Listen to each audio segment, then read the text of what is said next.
ఒక ఊర్లో పెద్ద చెరువు. దాని పక్కనే చావడి. ప్రతి సాయంత్రం ఊరి వాళ్ళు చావడిలో కూర్చొని కబుర్లు చెప్పుకుంటూ తాగేవారు.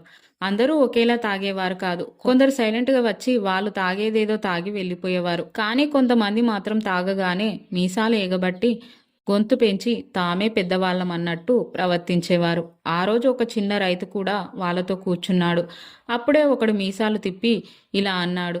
"ఈ ఊరిలో మొగాళ్ళం అంటే మేమే." అది విన్న రైతు నవ్వుతూ, తాగే వాళ్ళందరికీ మీసాలు ఎగబెట్టే బలం ఉంటే ఈ ఊర్లో ఒక్కడు మౌనంగా ఉండేవాడు కాదు అన్నాడు. ఎగబెట్టే అంటే మీసాలు తిప్పే. అప్పుడే చావల్లో ఉన్న పెద్దలు తాగేవారికి మీసాలు ఎగబెట్టేవారు కొందరే అనే సామెత అన్నారు. ఒకే అవకాశం అందరికీ వచ్చినా అందరూ ఒకేలా ప్రవర్తించరు. కొందరు గర్వంతో పొంగిపోతారు. కొందరు హద్దు దాటకుండా ఉంటారు. అసలు గొప్పతనం అరవడంలో కాదు, నడవడికలో ఉంటుంది.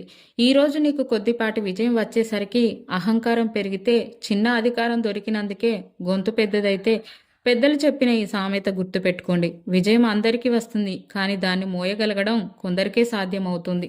నిజమైన బలం అంటే ఓర్పు, వినయం, బాధ్యత. ఈ తరం గుర్తుంచుకోవాల్సింది ఏంటంటే, ఎగబెట్టిన మీసాలు కాదు, తల వంచిన నడవడికే నిజమైన మగాడి లక్షణం. విజయం వచ్చినప్పుడు అరవకండి, మీ విలువ పెంచుకోండి. అప్పుడు ఈ లోకం మీ గురించి మాట్లాడుతుంది. Please like, share, subscribe.